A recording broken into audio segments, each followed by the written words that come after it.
Visit cruisecultureapparel.com for the latest issue of Cruise Culture magazine, featuring the raddest home and garage-built rides. You are listening to the Cruise Culture magazine podcast, covering all of your favorite articles from the magazine and more. Like, subscribe, and tell us what you think in the comments below. Keep cruise culture alive.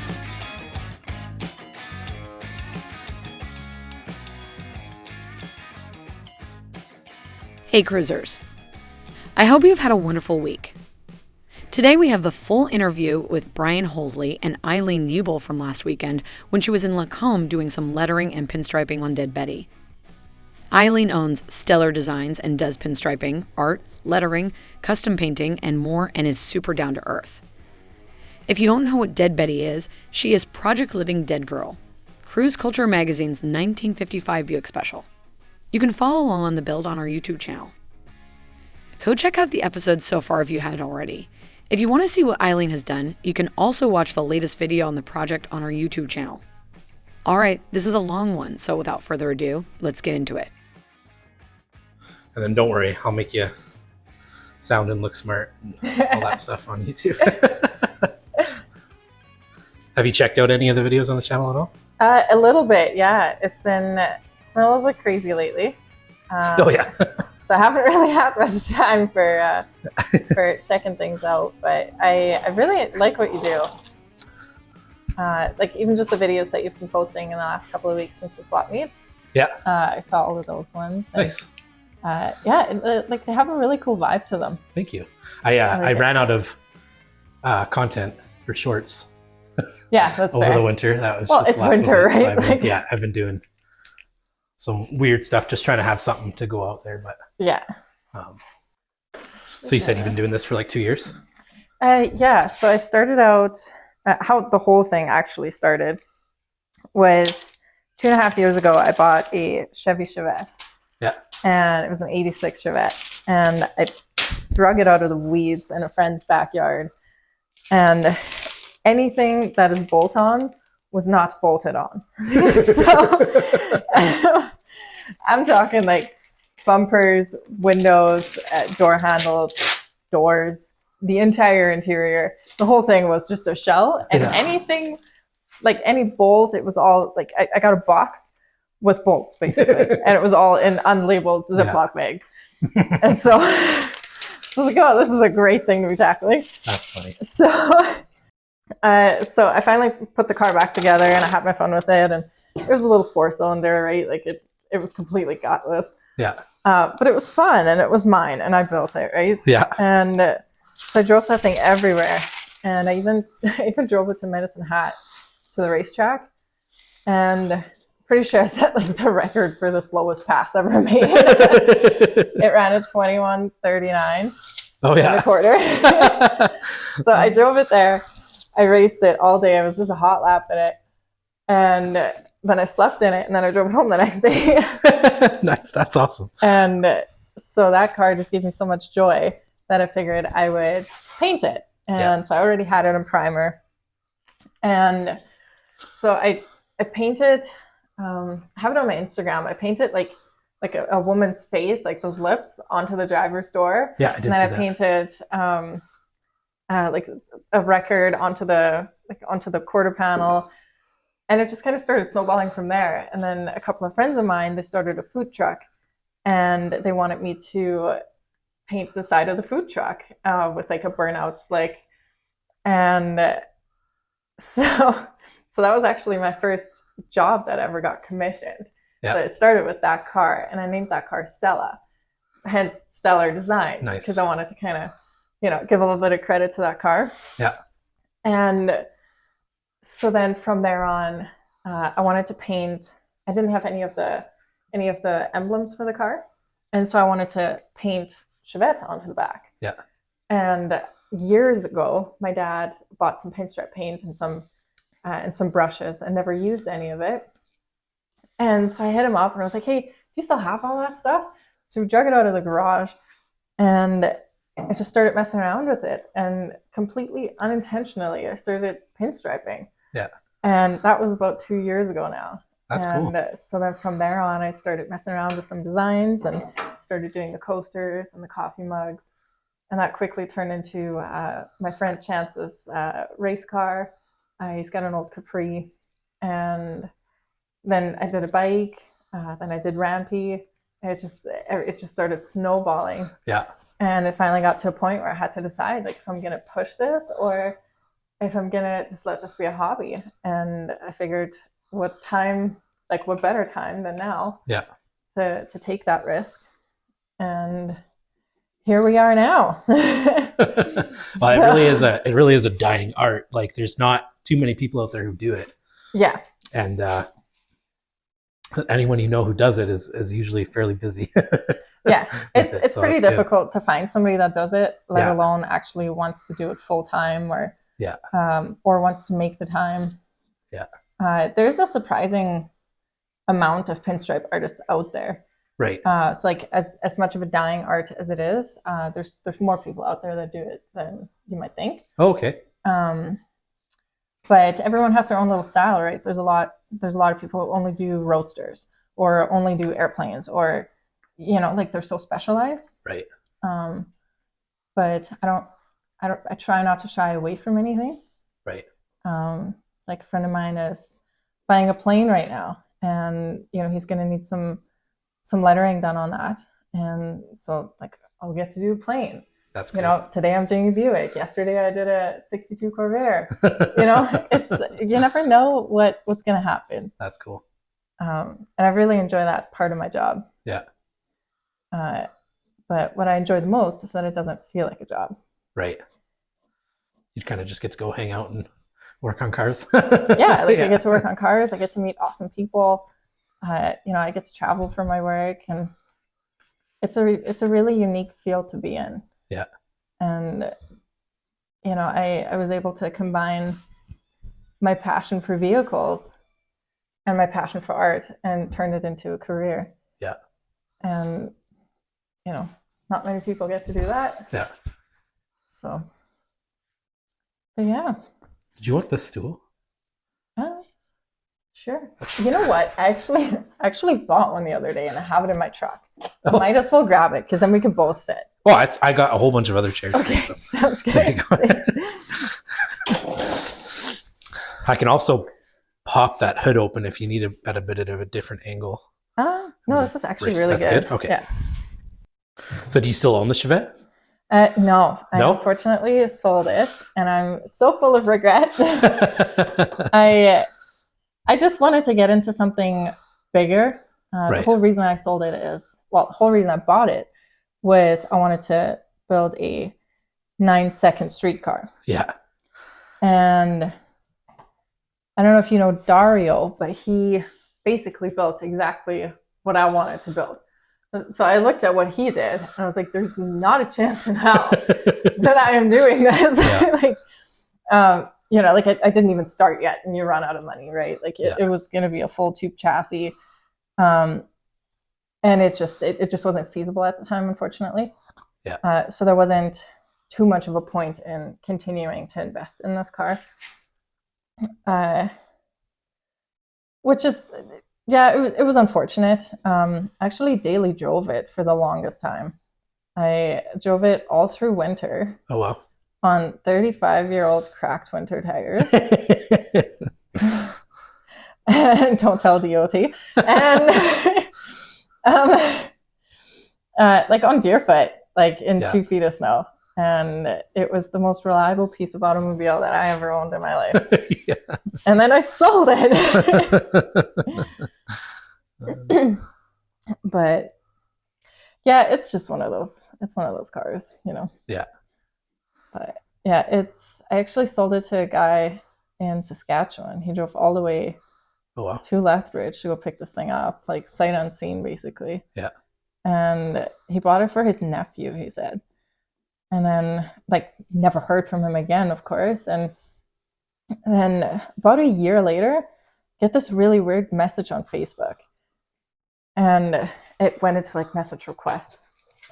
So I finally saw it. There was this guy, and he's like, hey, I think I bought your old Chevette. I'm like, how did you find me? How did you know that this was weird. mine? Right? I'm like, I know I painted it, and it was pretty unique, but how did you find me, right? So he found the old bill of sale from the guy that I sold it to. And so the guy that owns it now, he actually cut the floor out of it and the whole thing. Like he wanted to do the same thing, build it into a race car. And everyone kind of stops as soon as you find out how much a tube chassis costs. Yeah, exactly. So you can't do it yourself. You're kind of strapped. Yeah. So yeah, that's the story on that little Chevette. I really would like to buy another one. Yeah. One of these days. I've got a friend up in Edmonton who has a really nice Chevette. Yeah.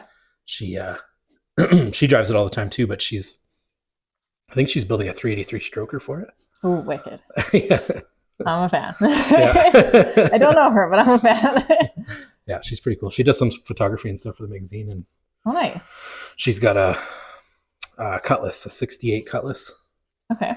That she drives. It's all rusted out and wicked, and she drag races it and stuff. Nice. Yeah. I wonder if I know her. Where does she drag race it? I can't remember what track it is. Yeah. She just started drag racing it like a year ago. Okay. A year and a half ago. That's good. Yeah. I missed a lot of racing last year. Yeah. Was always working and couldn't get the time off. And yeah. It's one of the reasons why I quit my job. Yeah, no doubt. one more person tells me I can't go racing that day. Yeah. Fun part of centering this. Do you want it on a little bit of a curve? That'd be wicked. Yeah. If it was, yeah. I'm just thinking that, like, That if we do it straight, it would look cool. But if we kind of follow a little bit of a curve, just a slight just curve, just to like go around that emblem there, yeah. Like that. Yeah. Okay. Yeah, that'd be rad. Right over this. Tape is your lifesaver. I freehand a lot of things, but if it's on a pretty large panel, I like to always have my guidelines. And oh, for sure, makes sense. You get carried away with your lines pretty quick. You don't pay attention. Yeah, I'm definitely need to use tape and a level and a measuring tape kind of guy. Yeah. Yeah.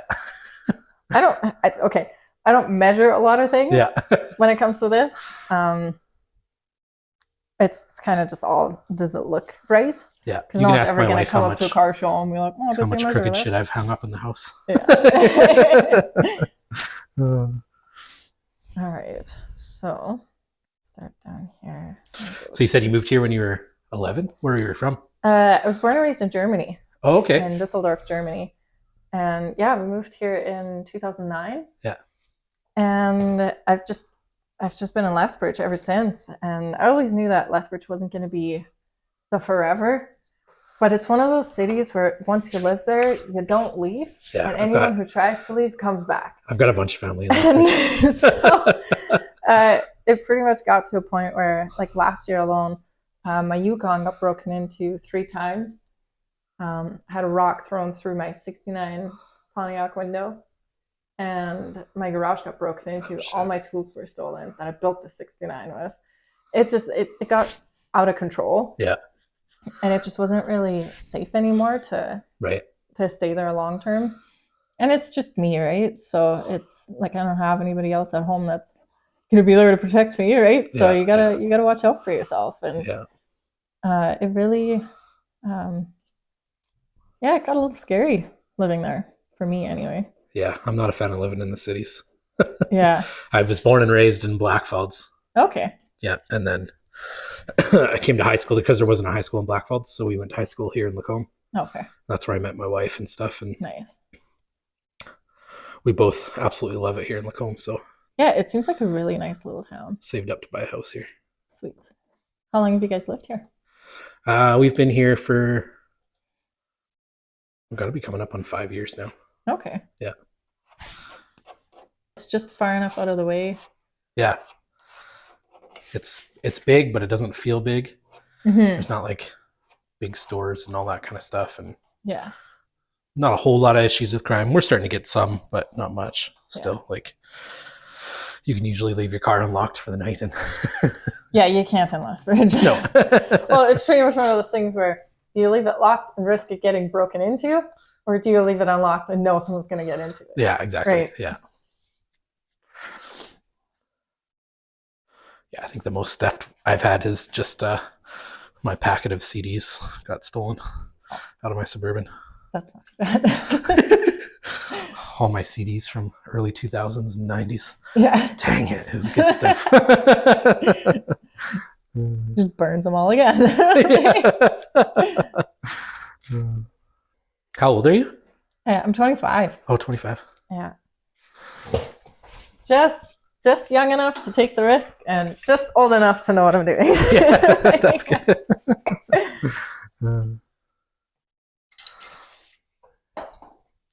What other projects do you have? You said you had a Pontiac? Yeah, so I have a 69 Pontiac. It's a Parisienne. So Land Yacht Club. Yeah. I bought that one a little over a year ago in December in Hilda. And Hilda is a tiny little town about an hour north of Medicine Hat. Yeah. Just on the on the Saskatchewan border. And so my friend and I, we drove out there with the trailer. Pretty much knew I was going to take this car home no matter what shape it was in. Right. Which was a bad idea to begin with.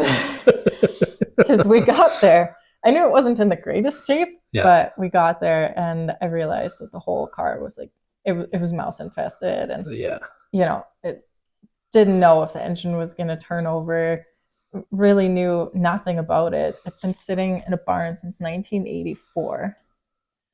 Like, it was a true survivor. It was a beautiful car. Right.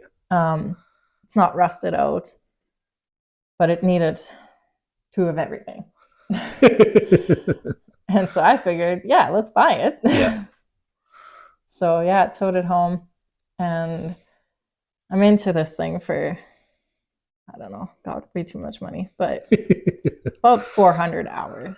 Oh, wow. Like my hours to get it running. And I spent like 14 hours pressure washing just the inside of the car.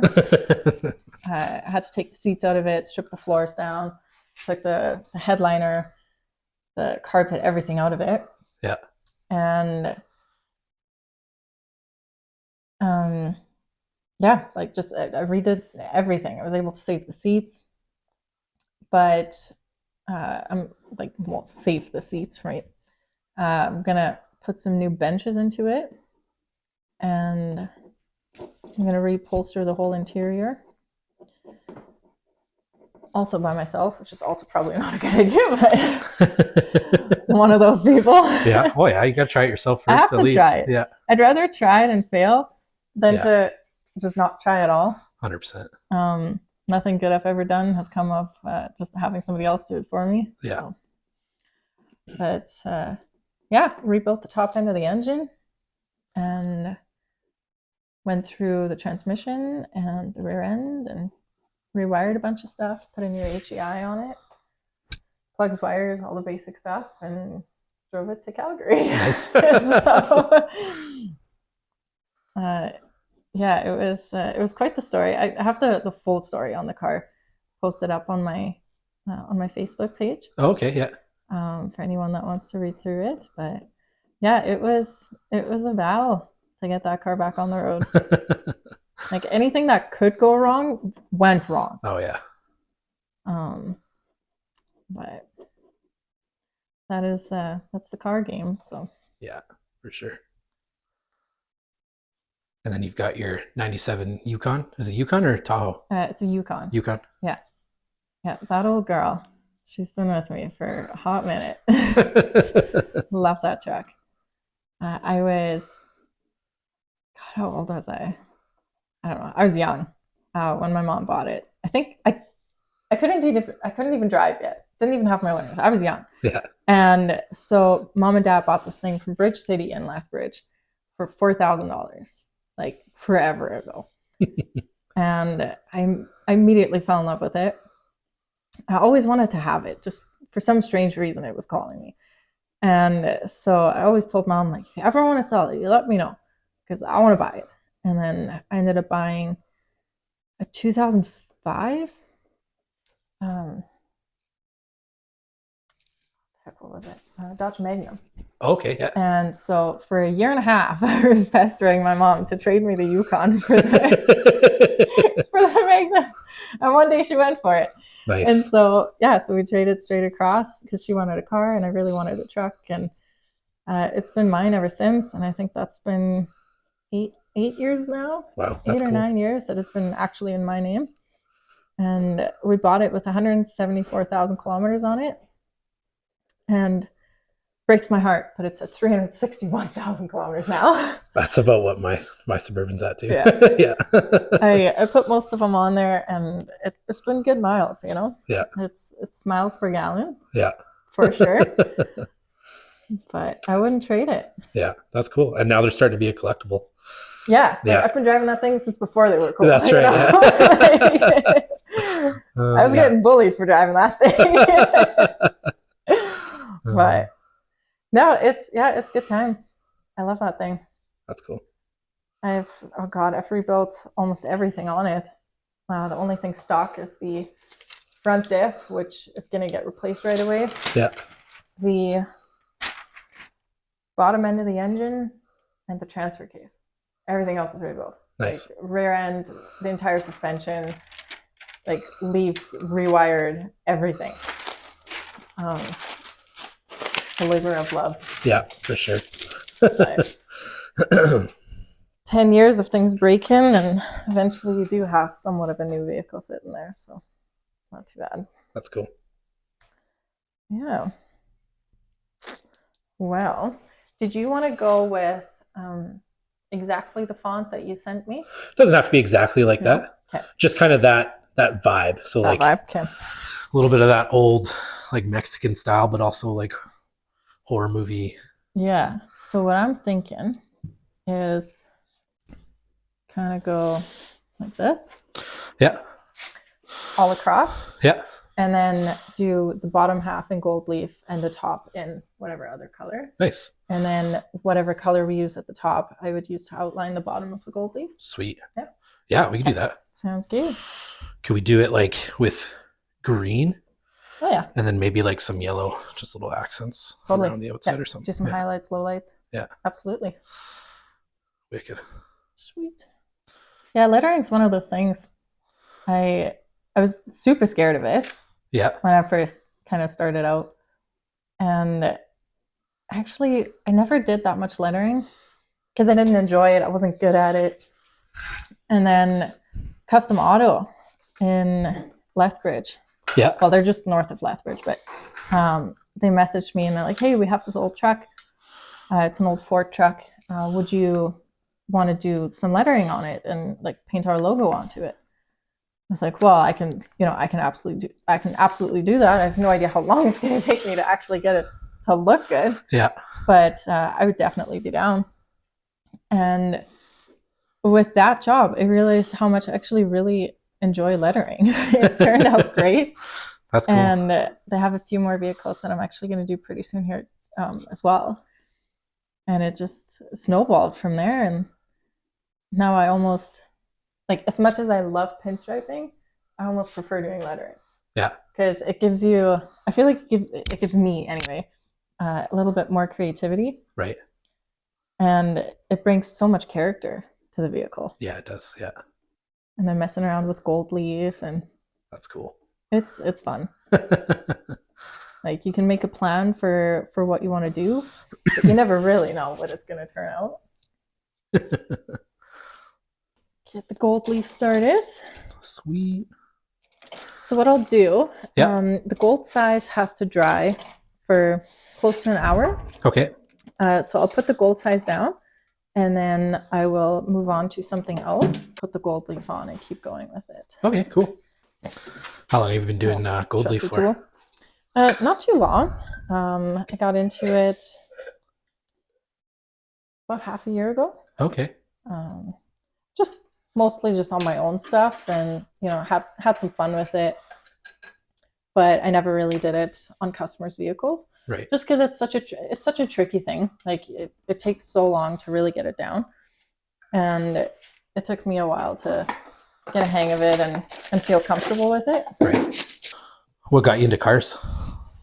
Oh, that's a loaded question. So it's several things. So some of my earliest life memories is me sitting on my grandpa's lap in his big leather chair watching Formula One. Oh, nice. And so for the longest time, that was our thing, and it turned into my thing. And both my parents rode a Harley, and my dad is also an auto body technician. Oh, yeah. So there was always that influence of vehicles in my life in some way, shape, or form. And we used to always ride the bikes to classic car shows back home, and they're quite different there than they are here. Like you don't really have patina cars there because everything has to follow such strict rules. Right. Kind of like the California direction. Yeah, I was talking to somebody over there just recently on my Instagram. He was talking about he was building a 1955 Buick, and he was checking out my YouTube channel or whatever. And he was talking about how he'd love to build something like that, but he's like, that's a no go here. Like, they won't even register it. Yeah. So you've got beautiful cars there, right? Yeah. And so I always had that influence in my life, and it carried on through, to when we moved here. And, all the cars that I used to see on car shows, like I grew up watching like West Coast Choppers and like just all the car shows, like Chip Foos and, what have you. So I grew up with this, like not a dream, but like I grew up with this vision of what crazy life you could build, and that carried on over into working on the Yukon, and then all the cars that I used to see being restored on the shows back home are now sitting in farmers' fields. I can touch them, so I am now that much closer to actually doing what they're doing on TV, right? That's crazy. And it just kept snowballing, and then one day I got into racing, and my ex and we used to always go drag racing together, and we still do. And it's such a cool world to be in. Yeah. It's like, it's such a community, and non-car people really don't understand it. 100%. It's such a cool feeling when you're at the racetrack with all your friends, and you just spent the last 3 weeks thrashing to get something done, and now your junk's going through the staging lanes. Yeah, my whole life has been influenced by vehicles, and that's cool. I'm so grateful for it, because without that, I would have never met so many incredible people from all different walks of life, and somebody that you would have walked past on the street or in the grocery store. You're sitting there sharing life stories in the pits. I really enjoy that part of vehicles. That's cool. Dream car. What's your dream car? Or plural? Yeah, I was gonna say that's another loaded question. Yeah. Ever since I was little, it was always an old, like 80s or 90s Porsche 911 Carrera. Oh yeah.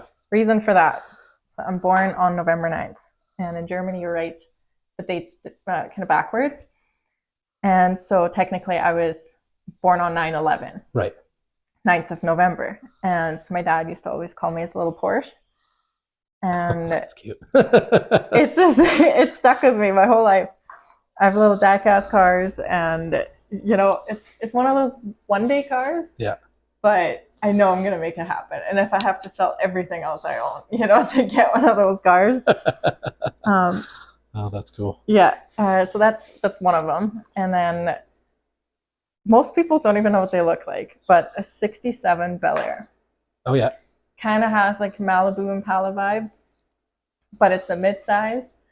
And they stole my heart. Ever since I saw them on Rust to Riches. Yeah. That blue one that they built. Yeah.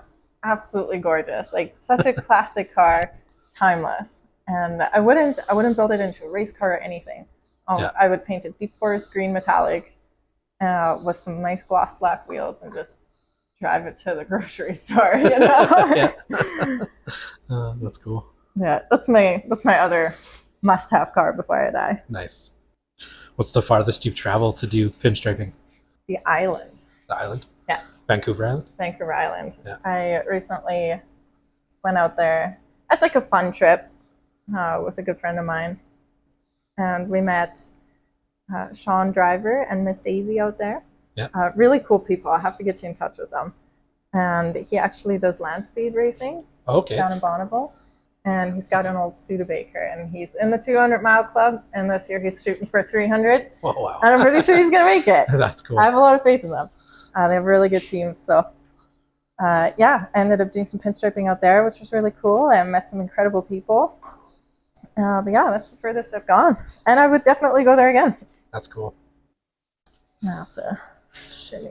Funniest or craziest thing you've ever pinstriped or lettered? Oh. Funniest or craziest? One of the... Oh, that's a tough one. Funniest maybe on Rampy in the back. So the whole car is patina, right? Yeah. That 62. Is it a 62 or a 63? I can't remember now. But that Corvair, the whole car is patina. And he had to kind of redo the back portion of it. And so he painted in the patina, but it looked way too new. And so just before he went to SEMA, he wanted me to, like, he had me pinstrip the whole car, and he wanted me to put Touch Me on the back so that people would touch and like wear down the paint naturally instead of him having to patina it. And people loved it. It was such a hit. And I didn't think much of it, right? But he really liked that. Craziest thing I've ever pinstriped. I don't know if I've pinstriped anything crazy, really. No. I did a transmission the other day. Oh, really? That one was fun. that was a little spur of the moment. Went over to a buddy's shop in Calgary, and we were just hanging out. And he had this transmission there, and he was taking it down to LS Fest for a friend. And he's like, "Hey, we just painted it. Can you pinstrip for us?" So I went home, grabbed my stuff, came back, and just did that up real quick. So that's cool. What's the biggest pinstriping job you've done? The biggest pinstriping job? Probably that Corvair as well. Yeah. There's a lot of firsts on that Corvair. Yeah. I did that thing pretty much front to back, and then I just did the dash on it on Thursday. Yeah. So that one, either that one or the bike that I did. Actually, yeah, the bike. That one was pretty... I don't think there was a panel on that thing that I didn't touch. Yeah. Like every little cover, the little bar in the front, everything had something on it. Yeah. That one was the most time consuming for sure. How many hours were you into that one? Well into 40. Yeah. Yeah, for sure. We kept adding things on as we went. So it was it was kind of one of those never ending projects, but it turned out really good. Smallest project you've ever pinstriped? Smallest project I've ever pinstriped. Like the smallest pinstriping I've done, or the smallest item I've done? Both. Give me both.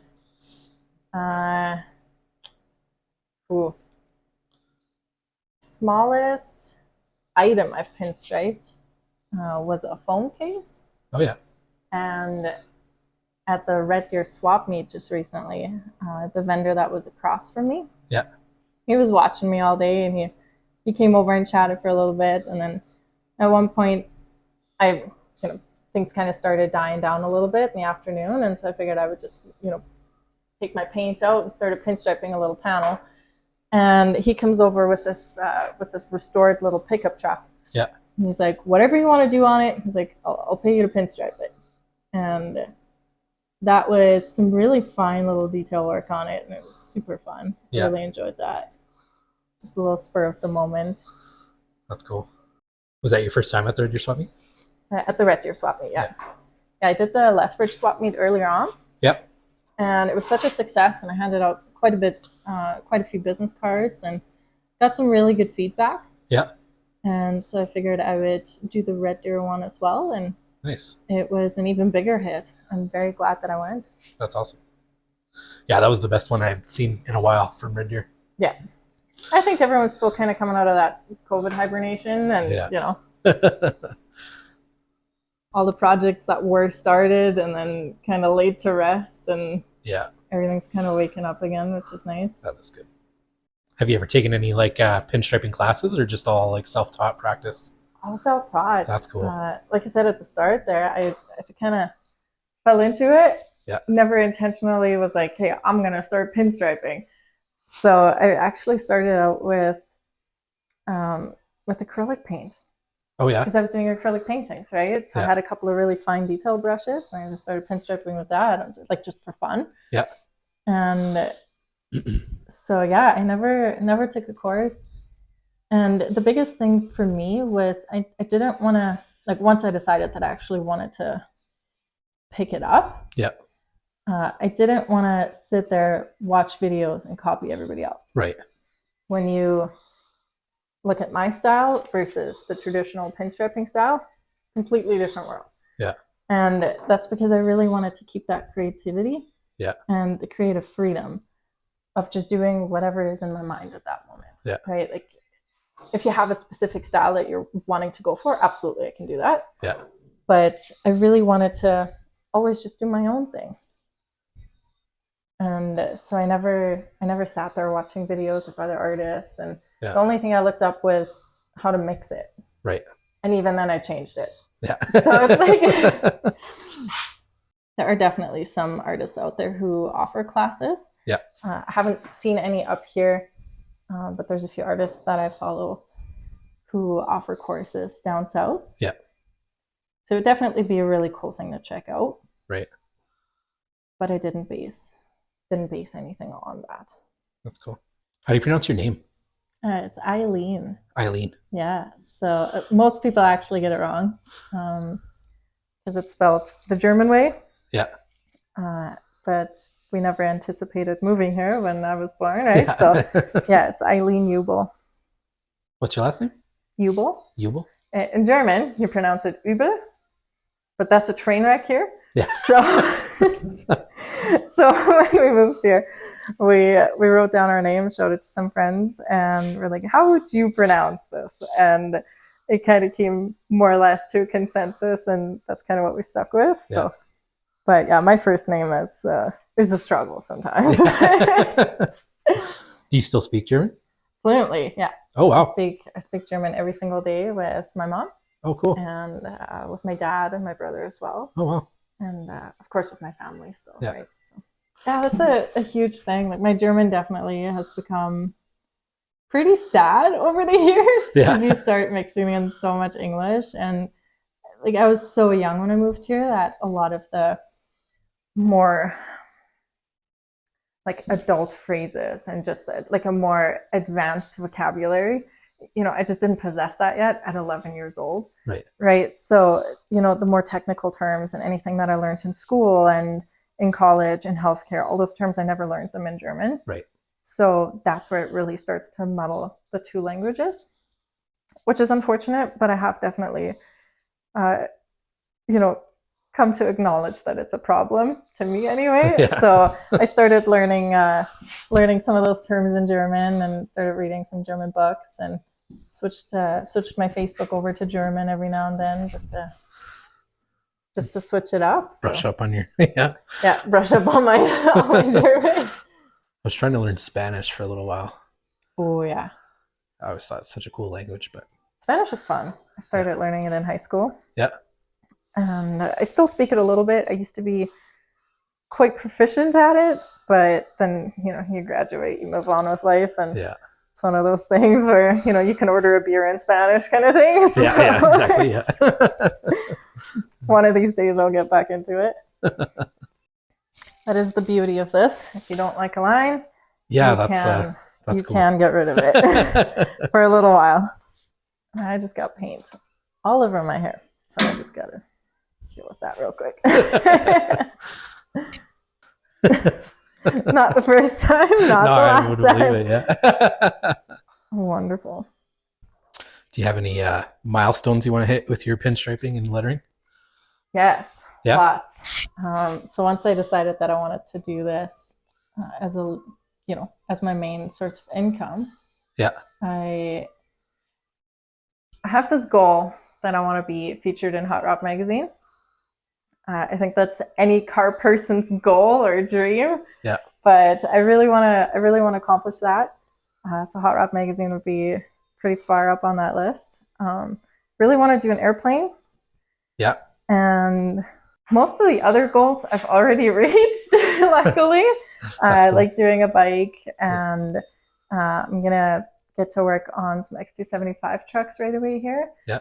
So you know how they have fiberglass front clips, but they have to look like they have headlights. Right. So I'm actually getting to paint the entire front end of 2 trucks. Oh, cool. Which is pretty wicked. Like the chrome bumper and everything, like make it look like it's an actual front end. That's cool. So I'm really looking forward to that.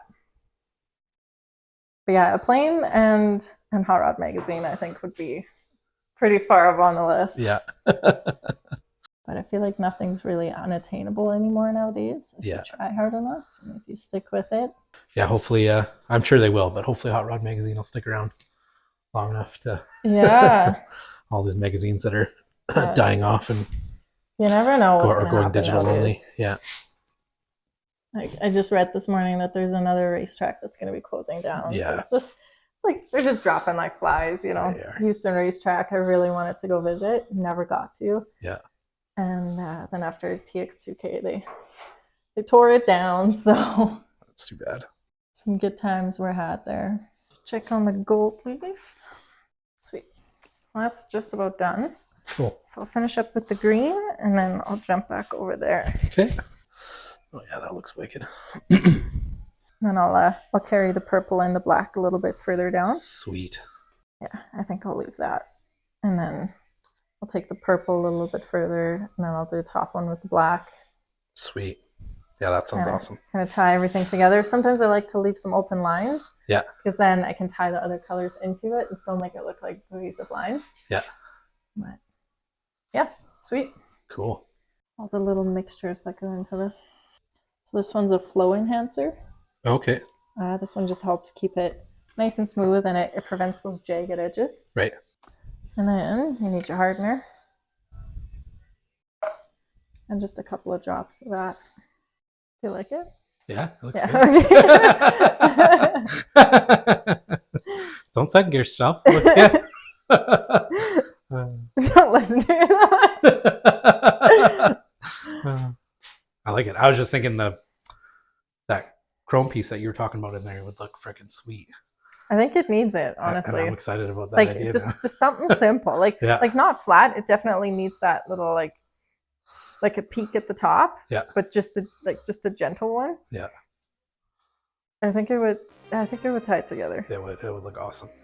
Just a walk away moment, or you're the expert. I feel like it needs green to pull all the way back. But at the same time it looks cool how it's like green, purple, black. Yeah. I think it's a walk away moment. Nice. Yeah, it looks really good. That's awesome. Where can people get a hold of you? People can get a hold of me on almost any platform. I have a Facebook page called Stellar Designs, and I'm also on Instagram under Stellar_Customs_Designs. And on there you'll find my email address as well, and my phone number is on there too, so you can reach me in any way. And yeah, like shoot me a message, ask some questions, and send me some pictures even if you're curious if that's something that can be done, and usually it can. So sweet. Yeah. Thanks for watching. Check out Stellar Designs and keep cruise culture alive. That was awesome. Thank you again for tuning in and listening along to Brian and Aileen. Be sure to give her a look, and if you are looking for some pinstriping or lettering, we definitely approve. We have switched to episodes only once a week as we head into this busy cruising season here in Alberta, so you can expect new episodes every Thursday at noon. I'm Cruisin' Caddy, and remember, keep cruise culture alive. Thank you for listening to Cruise Culture Magazine podcast, with new episodes every Mondays and Thursdays at noon. Be sure to subscribe so you don't miss one. And tell us in the comments what you want to hear in a future episode. Keep cruise culture alive.